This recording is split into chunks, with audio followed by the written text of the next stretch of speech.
c'est 12. Je vais essayer à la plate.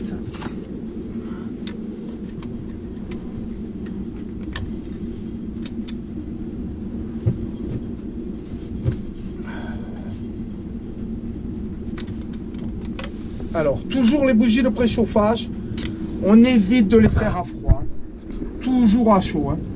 La dilatation de l'acier, de la fonte de la bougie fait que automatiquement ça travaille mieux. Hein. Bon, espérons que ça ne nous gêne pas là, qu'il ne faut pas démonter la pompe. Voilà, parfait. Voilà. Ouais. Bon, elles ne sont pas très abîmées ces bougies. Hein. Bon. Ouais. Tant qu'à faire, on les change évidemment. On a les bougies neuves, on va changer les bougies. Elles ont 20 voilà. ans, encore une fois, c'est Voilà. parce que ça coûte les bougies. Voilà. Mais je remets le point sur le i, on le fait à chaud. Hein. On le fait à chaud. Hein. C'est beaucoup mieux. Celle-là, on va la faire avec ça.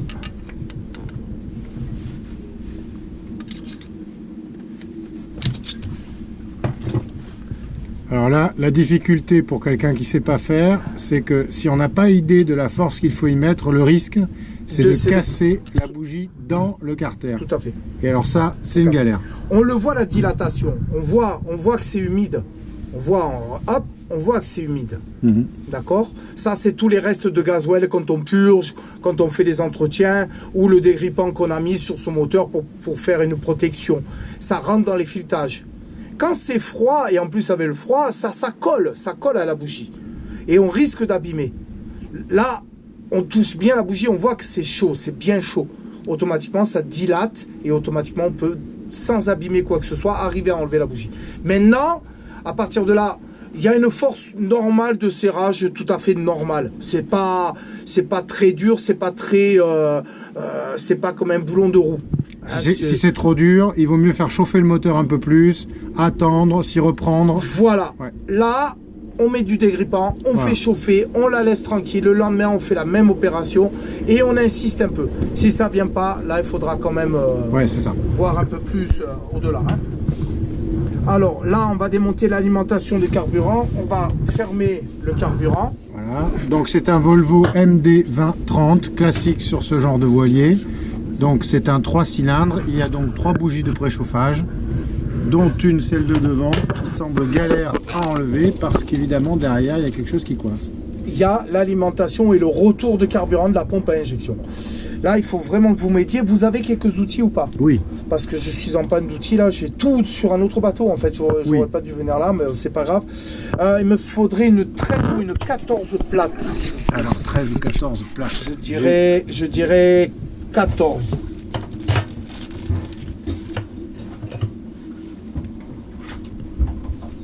Sopalin. Ah oui. C'est pas du sopalin ça. Hein. Mais ça absorbe vachement bien ça, c'est fait exprès. Ah bon? Ça absorbe même. Ouais, mais c'est du gasoil là. Hein. Oui, mais ça absorbe l'hydrocarbure. Oui, non, mais d'accord. Mais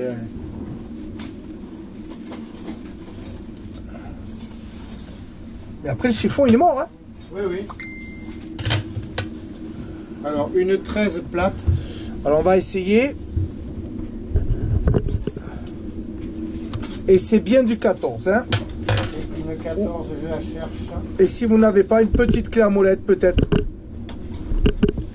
Là, je ne sais pas pourquoi ça ne va pas s'arrêter à 14, à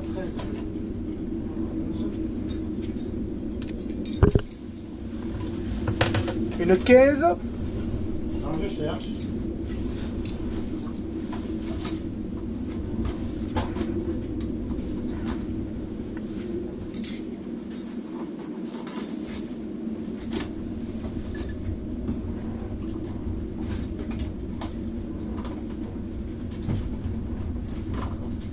La 14, j'ai pas, mais j'ai une petite clé à molette. Est-ce qu'elle va passer?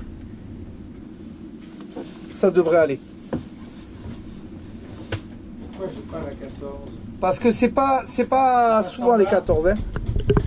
C'est pas standard. Ouais. Et pourtant, dans le Volvo, c'est 14, hein, ce qu'il nous faut la plupart du temps. Sinon, il y a ce petit outil là. Non, ça va aller. Regarde. Hop, c'est bon. Il faut juste que je le desserre si tu veux. Voilà, impeccable. Là, on va enlever la durite.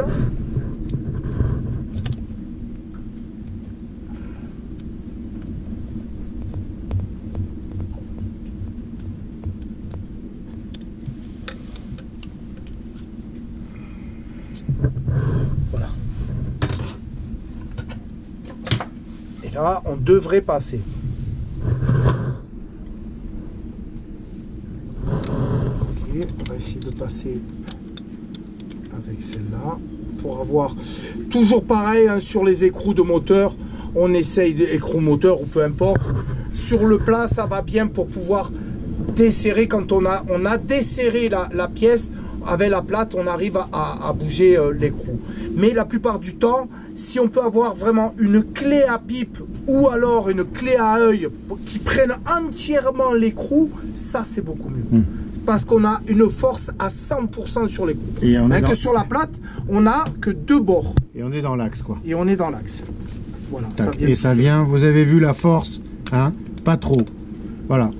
Si ça force beaucoup plus que ça, faut pas trop insister à mon avis. Du W40, éventuellement refaire chauffer le moteur, on réessaie. Si ça reforce trop, on demande à un pro. Tout à fait. Là, si on a de la chance, ça doit passer.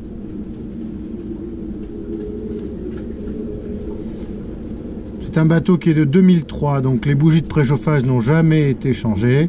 Donc vous voyez, la durée de vie quand même est relativement importante. Mais c'est mieux de le faire. Une bougie de préchauffage, ça vaut, je sais pas, une dizaine d'euros, vingtaine d'euros peut-être. Il y en a pour 1 heure ou 2 de main d'œuvre.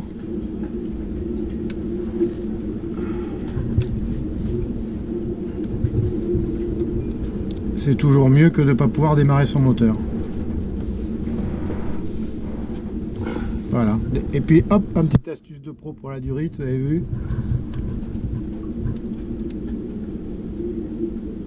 Ah, elle passe pas, hein.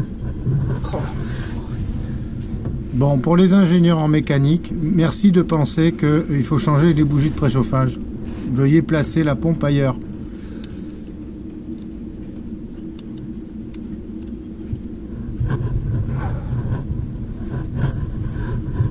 Essayer d'enlever l'écrou de 8 pour voir si je passe plus facilement, car je ne voudrais pas démonter les retours, car sur les Volvo, n'oublions pas quelque chose, on a un retour qui se fait aussi sur la pompe à injection qui va directement sur les injecteurs, hein.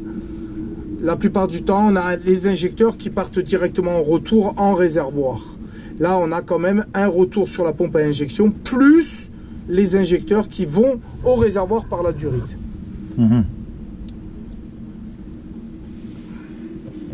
Le Yanmar, certains moteurs Yanmar ou certains moteurs ont que le retour des injecteurs directement au réservoir, pas à la pompe à injection. Allez, ça serait sympa là, putain. C'est chaud, hein, je vous assure que ça fait du bien avec ce temps. Mais ça cuit un peu. Ouais, ça cuit. Ben, le gasoil est la température du moteur. Il ne faut pas oublier que... Super. Ah, génial. Voilà. Il ne faut pas oublier que le gasoil chauffe. Ouais, on est à 70-80 degrés. Puisqu'au-delà, on est en surchauffe. Tout à fait. Le gasoil chauffe. Il passe dans un système qui chauffe. Et en plus de ça, vu les pressions... Hein, du moteur, automatiquement ça chauffe le gasoil. Ce qu'il y a de bien aussi, c'est qu'on pourrait mettre un refroidissement de gasoil, un système pour refroidir notre gasoil. Moins de fumée, beaucoup plus de rendement, le gasoil qui refroidit, c'est beaucoup mieux. Ah d'accord.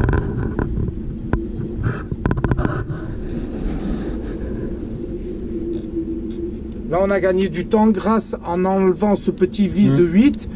Car si on n'aurait pas pu passer à cause du banjo, on serait obligé de démonter les retours sur les injecteurs. De dévisser les retours pour pouvoir lever ce tuyau de retour qu'il y a sur le banjo. On le voit ici, qui coince ici, là. Hein, on a desserré le banjo d'en dessous, mais on ne peut pas passer.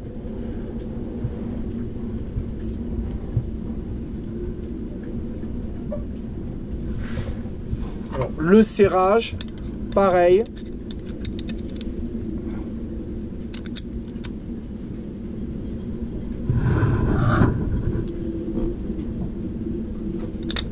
Voilà, tout simplement. Un serrage appuyé, mais pas comme une mule.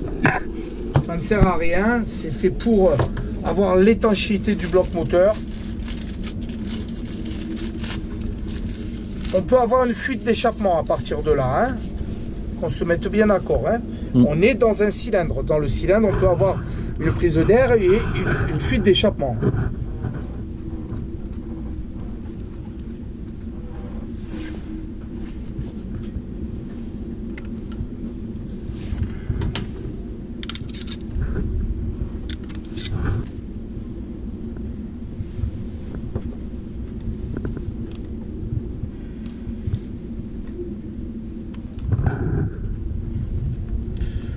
La plupart du temps, les filetages bien nettoyés, bien propres, qui n'ont pas pris de pète, parce que souvent on met des pètes au filetage, ça se visse à la main.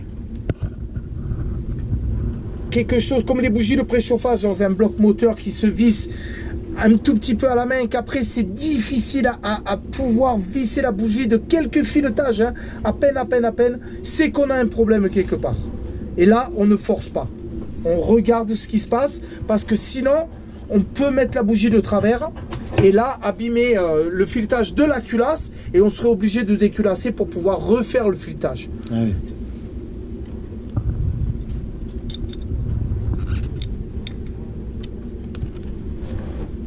Voilà. Et là, on va forcer un peu plus. Voilà. Et voilà, c'est tout. Même pas un quart de tour. En force.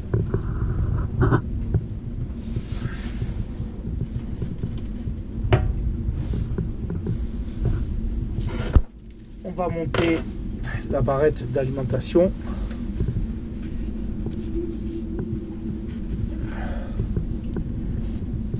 Oui, car cette barrette transmet l'électricité aux 3 bougies en même temps. Tout à fait. On a un relais de préchauffage avec un bouton, hein.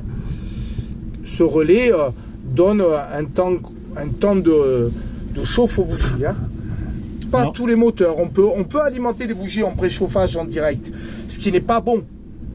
Ce qui n'est pas bon, parce que c'est très dangereux. On ne peut pas s'y amuser, hein, à faire ce système-là. Mais si vous êtes du jour au lendemain en difficulté de relais de préchauffage, vous prenez le plus de la batterie, un fil, et vous allez directement toucher une des bougies avec le fil branché au démarreur, et vous comptez que les secondes qu'il vous faut, d'accord? Automatiquement, ça fait contact, hein. La bougie est à la masse directement au moteur. Il n'y a plus qu'à mettre une alimentation de plus sur une des bougies.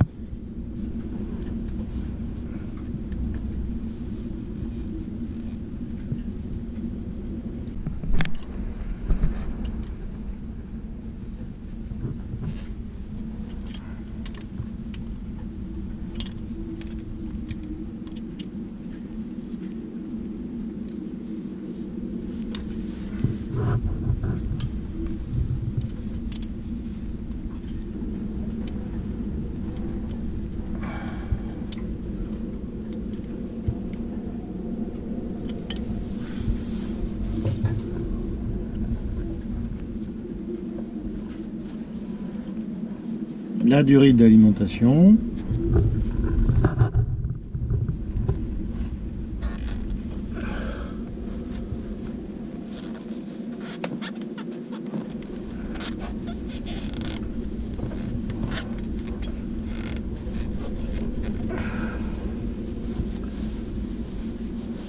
Ça, c'est très pratique, ces petits chiffons. Ouais, c'est sympa, ouais.